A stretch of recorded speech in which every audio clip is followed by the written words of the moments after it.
Welcome in, fans of all teams. For this video, probably mostly just Chargers fans. I hit 100 subscribers either today or yesterday, so that is a pretty big accomplishment. I haven't posted a video in a couple days, but still gaining subscribers. So that's what I like to see. On the road to 1,000, be able to live stream. Definitely won't get there before the draft, which is in about 3 weeks from today.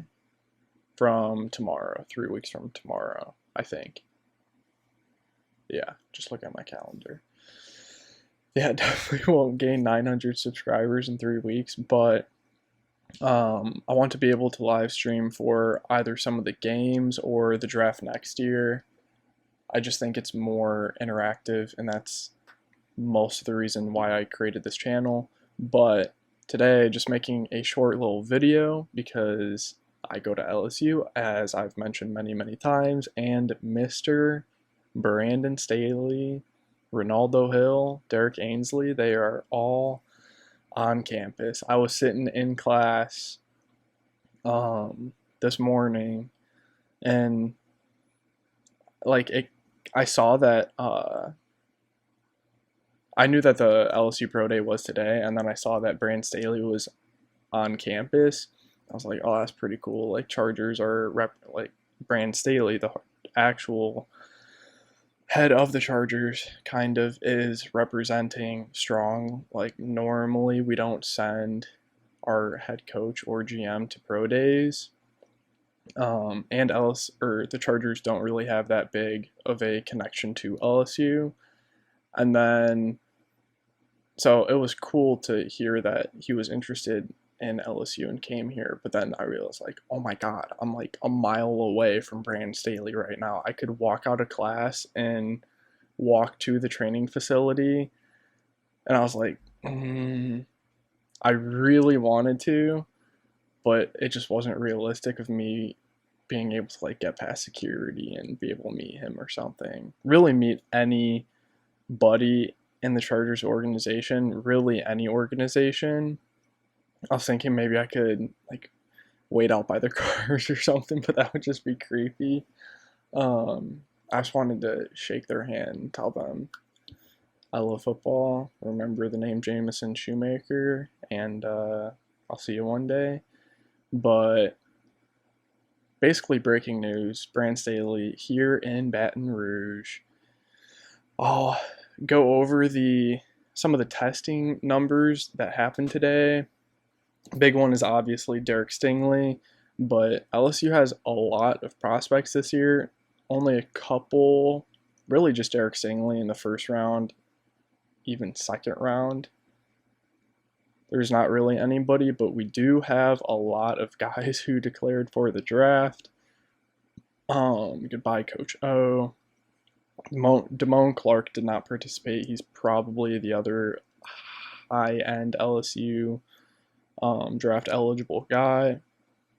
Austin Deculus, I kind of want to see what he. Okay, so I'm assuming not accurate. I'm assuming that is a 34 and 3/4. For his arm, yeah, 83-inch wingspan. So that's pretty good measurements for Deculus. He's right now projected to go late day 3. About late day 3, yeah. So definitely a project guy, even though he's really old, but he is a great guy. Will not be a locker room issue. He not tans, but his girlfriend lives at the same apartment complex that me and my fiance live at. And we would see Austin Deculus a lot last year. Neil Farrell is a pretty realistic option for the Chargers. He didn't really test that much, and he wouldn't have tested that great, but that's not how he wins. But he is a solid D tackle, interior D guy who has powerful hands, but he's not necessarily a two gapper or like a huge run stuffer. But again, day late, not even day two. He's a day three guy as well. So another guy to keep our eyes on. Cordero flat though, 4.4 flat. I like to see that. Vertical jump 34, that's okay. Broad jump 122, that's okay. 6'1.5", 178. That's what I like to see out of Cordero flat, because he's nearing that 180 range, which, I mean, DBs, you want to see them in the 180s, 190s, really just the 180s though. And he has really good movement skills, good ball skills, great in coverage. The only knock against him is he was just so thin.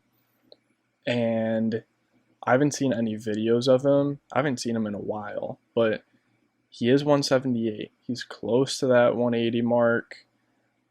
Cordero flat, huge early day three guy, like round 4 or 5. If he's there, I would like Flat as our cornerback 4 over Tavon Campbell, because I think he would be pretty good from day one, and he has good athletic testing. I mean, 4.4 flat, good size.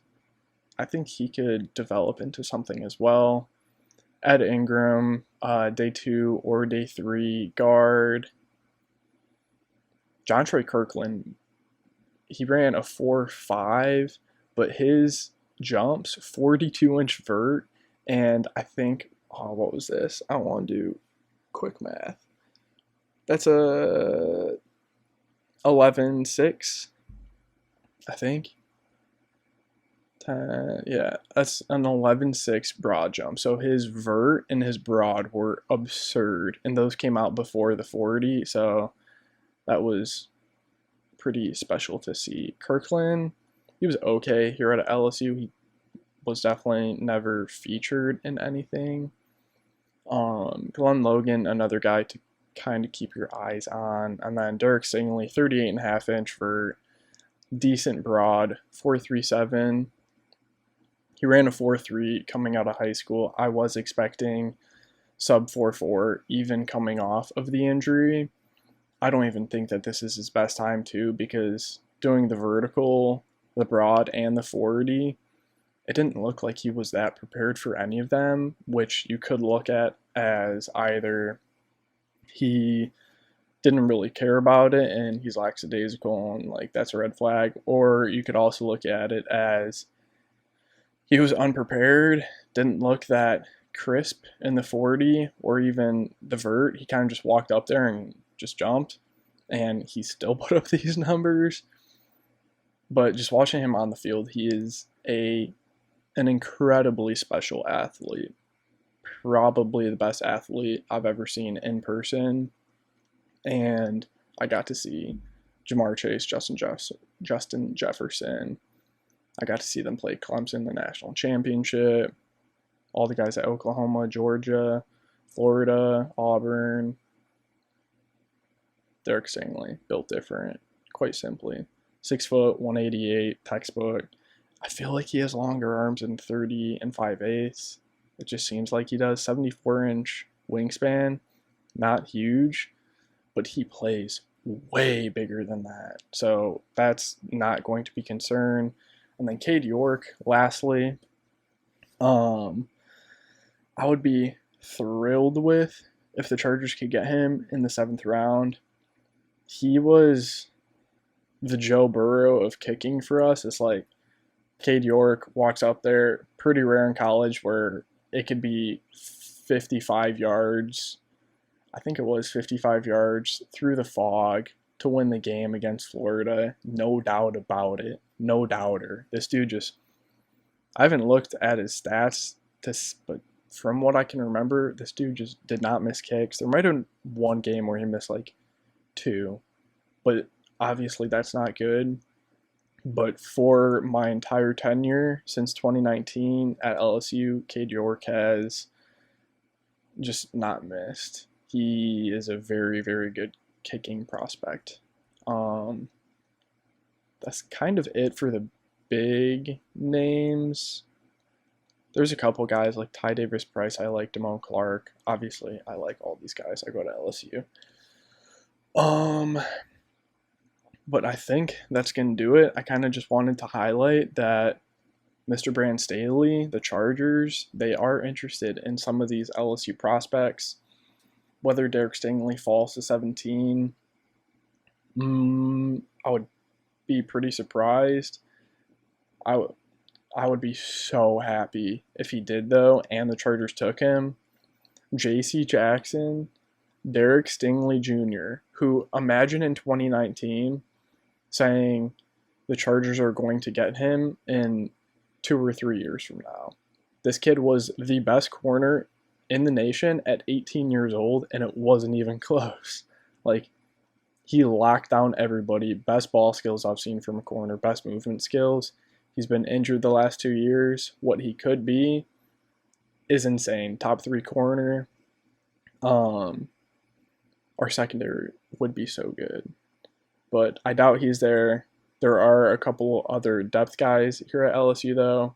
Ed Ingram, Neil Farrell, Cordero Flott, Glenn Logan, Austin Deculus, guys like that. Some other guys in the secondary as well. John Trey Kirkland, wide receiver, pretty explosive. Probably undrafted though, 4-5, and he didn't really produce here at LSU, but who knows? Thank you for the 100 subscribers, to the 100 of you who are subscribed to me. If you're not, consider doing it. I cover mostly Chargers stuff, but the point of this channel is the NFL draft coverage, my player rankings, my player breakdown, stuff like that. Chargers are just my favorite team, so I focus mostly on them, but I did reach out to a big fan page on Instagram for each of the 32 teams, and a lot of them did respond, so I'm kind of just going to be communicating with them to see where their rosters are and kind of what the general fan consensus is for who they want in the draft and some of their favorite guys, so that I can just have better takes, but also better perspective on my full first round NFL mock drafts. But that is going to do it. Like, comment, subscribe, and I will see you guys in the next video.